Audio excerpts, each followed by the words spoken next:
Bagaimana Pak dalam solat kita dicelahi anak kecil yang belum baligh? Apa putus apa tidak? Ini orang dewasa. Ini orang dewasa. Tiba-tiba ada anak kecil di tengah. Apakah putus shaf ini? Kata Syekh Atiyah Shaqar dalam kitab Fatawa Al-Azhar, anak kecil tidak memutus shaf dua syarat. Syarat pertama, ujung senapan sudah dipotong. Karena kalau belum berpotong, ada najis di bawah hasyafah. Namanya hasyafah, di atas kulfah ada najis. Yang kedua, wudhu anak itu sempurna. Kalau yakin dua, anak tak putus. Jadi kalau ada nanti bapak-bapak, Pak, anak bapak ke belakang ya, anak saya jangan suruh ke belakang. Anak saya sudah cukup dua syarat, kata dia. Sudah bersunat anak bapak? Sudah. Wuduknya sempurna? Sudah. Tak apa-apa. Tapi rata-rata tempat kita tak cukup dua syarat. Karena kalau di Arab ya, di Arab anak lahir sunat. Tempat kita taman SD baru bersunat. Waktu taman SD didaftarkan dia sunat masal, tak jadi, lari dia.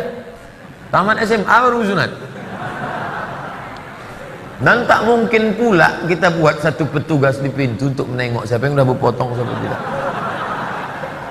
Maka solusi jalan keluar, orang dewasa di depan, anak-anak dibuatkan di belakang. Begitu kata Syekh Atiyah Shaqar dalam Fatawa Al-Azhar. Anak-anak dibuatkan satu saf di belakang. Ribut mereka Pak Ustaz.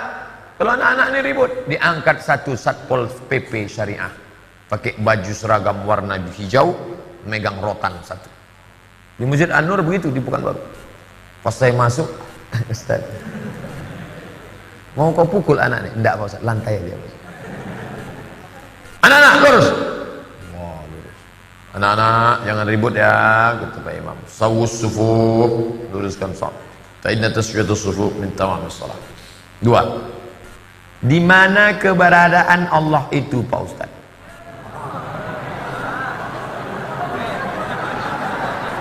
Setengah mengatakan di atas, setengah mengatakan di bumi. Menurut saya Pak Ustadz, Allah itu di bumi. Kenapa Allah itu di bumi? Ini ayatnya. Wa huwa ma'akum aina ma kuntum. Dia bersama kamu di mana kamu berada. Saya sedang di Rokan Hulu, berarti Allah sama saya di sini. Kata yang satu lagi, Allah di langit. Mana ayatnya? Nih. Ar-Rahmanu 'alal arsy istawa. Allah duduk di atas kursi. Aras di atas. Oleh sebab itu dalam akidah Ahlus Sunnah wal Jamaah, apa kata Sayyidina Ali? Allazi ayyanal aina la yuqalu annahu aina. Dia yang sudah ada sebelum waktu dan tempat ada, maka tak layak ditanya dia berada di mana.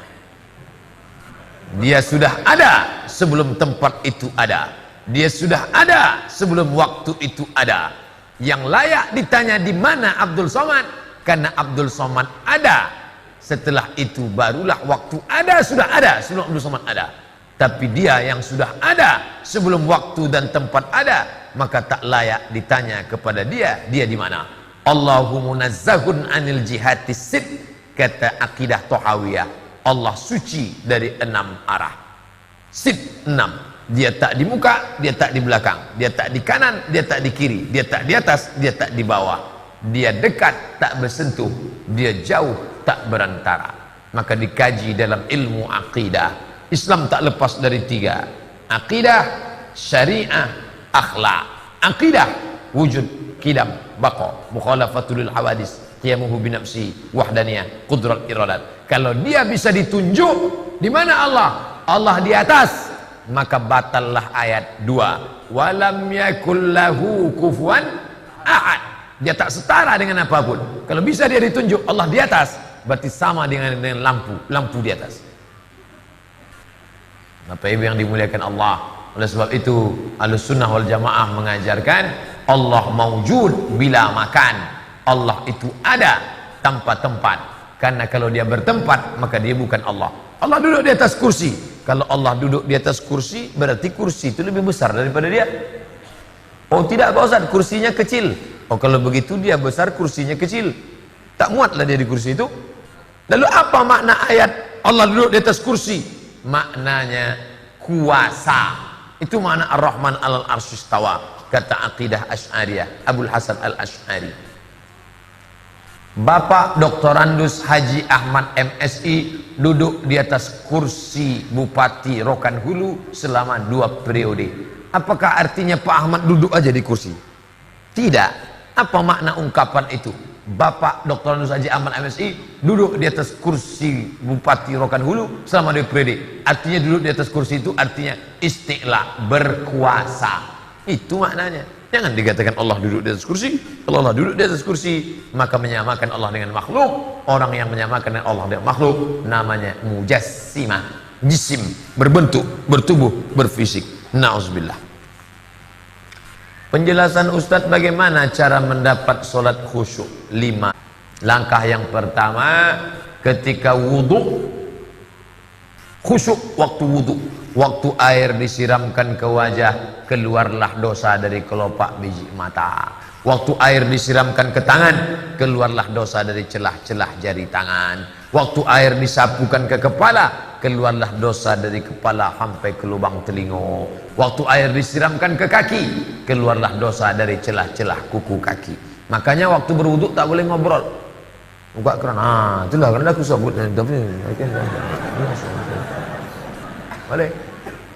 Dah, selesai dari tempat wudhu, masuk ke dalam, dilarang tasbih. Apa tasbih? Letak, tak boleh tasbih. Yang boleh tasbih, bukan tasbih. Tasbih keretak. Apa salahnya tangan-tangan saya? Hatimu rusak, maka masuk tasbih. Kalau ada kawan dengannya ngobrol, subhanallah. Iyo siapa anak subhanallah. Di Rokan Hulu tuh biasa, karena saya tengok kebiasaan sini kalau udah duduk masjid pasti Allah. Tuan-tuan pelipat, tuan-tuan mursyid. Saya bukan baru Rokan Hulu, 7 tahun dah tahu saya. Tak putus. Kita sangka tidur, kalau di belakang nampaknya tidur tuan nih. Dan pas tengok tangannya, oh tak tidur. Jadi hati ini dijaga. Yang ketiga, lalu kemudian connect antara mulut dengan hati. Hati sebesar jantung yang berdetak berdegup. Dup, dup, dup. Kalau ada pegang tak berdegup, biar kami gulung. Berdegup. Allah.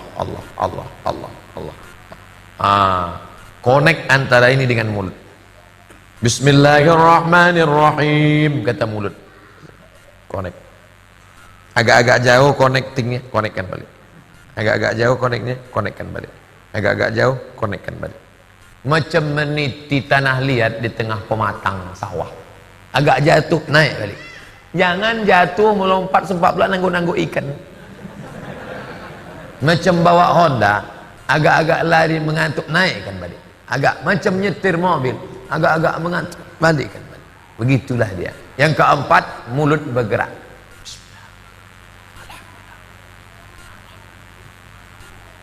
Ya Khabbab, ya Nabi itu kalau sholat mulutnya bergerak atau diam aja? Kata Khabbab Ibnul Arth, Nabi kalau sholat mulutnya bergerak. Dari mana kau tahu mulutnya bergerak? Bittirabi lihyatih, karena aku tengok jenggotnya bergoyang.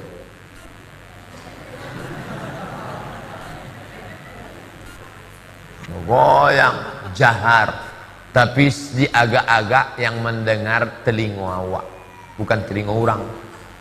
Kalau ada orang sholat telinga orang sampai dengar, itu 2 kemungkinan. Kalau tak dia jahil, pokah. Yang mendengar itu telinga kita. Yang kelima, paham maknanya. Saya tak menyuruh menghafal, jangan dihafal. Alhamdulillahirrabbilalamin, segala puji bagi Allah Tuhan semesta alam. Ar-Rahmanir-Rahim, yang maha pengasih lagi maha penyayang. Bukan begitu maksudnya, paham aja. Inna salati wa nusuki wa mahyaya wa mamati at-tahiyyatul mubarakatuh shalawatut thayyibatullah assalamualaikum. Begitu kata Syekh Ali Tompawi dalam kitab Salat Khusyuk. Terima kasih sebelumnya Pak Ustadz, semoga bisa berjumpa lagi di Kota Tengah, amin ya rabbal alamin. Di mana-mana kertas sholat saya di masjid, kertas biasa aja, tapi di sini tulis pertanyaan dengan singkat dan jelas. Oh, disiapkan semuanya. Maraknya tempat pekat. Pekat ini penyakit masyarakat, sepertinya terus bertambah. Mohon disampaikan laknat Allah bagi pemimpin, tokoh, ulama adat yang tidak melakukan amar ma'ruf nahi mungkar, yang tidak berusaha menghilangkan, menutup tempat pekat. La ta'murunna bil ma'ruf, ajak orang buat baik, wala tanhauna 'anil munkar, larang perbuatan mungkar. Kalau kalian biarkan perbuatan mungkar itu, la yusikanna ayyab'atsallahu 'alaikum iqaban, Allah akan mengirimkan hukuman, musibah, bala. Setelah musibah itu datang, summa tad'unahu, lalu kalian pun berdoa, fala yustajabu lakum, doa kalian tak dikabulkan karena kalian tak melakukan nahi mungkar. Kalau ada orang talak 3, setelah itu dia tetap serumah, maka dia berzina. Nenek mama diam, ustadz diam, alim ulama diam, maka laknat sudah halal jatuh kepada mereka. Dan ketika azab itu datang, tsunami ketika datang, tak bisa membedakan mana rumah imam, mana rumah penghuni zina. Kenapa? Dia ratakan semua. Yang datang itu tsunami, belum Sumanto lagi datang. Kalian datang ke tanah lapang, pakai baju putih, pakai sepatu putih, pakai sajadah putih, kalian doa, ya Allah, angkat musibah ini ya Allah, fala yustajabu lakum, doa kalian tak dikabulkan. Kenapa? Karena kalian tidak melakukan nahi mungkar. Maka duduk bersama, jangan main hakim sendiri, panggil Pak Kapolsek, Pak Kapolres, Pak Polisi, Satpol PP, alim ulama, nenek mama, tokoh masyarakat. Ini mau dikemanakan, mau dibawa kemana hubungan kita ini? Kan ada lagunya. Ustadz, apa hukum bagi pemimpin yang zalim? Di akhirat orang akan membawa kezalimannya. Wa may yaghlul, siapa yang curang, ya'ti bima ghalla yaumal qiyamah, dia akan memikul kecurangannya di hari kiamat. Yang curang dengan mobil plat merah nanti akan memikul plat merah di akhirat. Yang curang dengan APBD akan memikul APBD di akhirat. Kalau ada orang mikul mobil, mikul APBD masih keren. Tapi yang curang rendah, anak-anak SMA, SMP yang makan bakwan 2 bayar 1, mikul bakwan di akhirat. Nanti semua akan membawa kecurangannya. Maka jangan curang, jangan curang, jangan curang. Wa may yaghlul, siapa yang curang, ya'ti bima ghalla, dia akan memikul kecurangan. Tiba-tiba nanti di akhirat ada nih, itu mikul apa? Mikul salalawa. Gara-gara curang. Sekecil apa curang? Ini sempadan tanah, ini tanah bapak, ini tanah saya ya. Oke, kita ukur BPN ya, Badan Pertanahan Nasional ya. Oke, pas tengah malam digeser sempadan sejengkal, shibran, sejengkal kau geser, sayutawwaku, akan dililitkan di lehermu, min sab'i aradin, 7 lapis tanah ke bawah. Siap-siaplah. Oleh sebab itu, berapa lama kau nikmati yang sejengkal ini, kau pun tak sempat menikmatinya, kau mati, anak cucumu pun tak ingat dengan engkau, di dunia tak dapat, di akhirat cash. Nauzubillah. Faman ya'mal mithqala dzarratin khairan yarah. Sebesar biji sawi kecurangan yang kau lakukan akan dituntut di hadapan Allah. Salat yang kau lakukan diambil orang kepenuhan, puasa yang kau lakukan diambil oleh orang rambah hilir, puasa yang kau lakukan diambil oleh orang dari dalu-dalu. Habis amal yang kau lakukan, walam yuqda alaih, yang menuntut masih banyak. Satu provinsi menuntut 6,5 juta penduduk Riau menuntut. Faniyat hasanatuhu, amalnya sudah habis. Ukhidat khotoyahum, diambil dosa orang-orang yang dizolimi. Summa turihat ilai, campakkan ke dia. Summa turihat finnar, lalu dia dicampakkan ke dalam api neraka. Inilah orang yang masuk neraka bukan karena berzina, masuk neraka bukan karena minum khamar, masuk neraka karena apa? Karena zolim dan curang.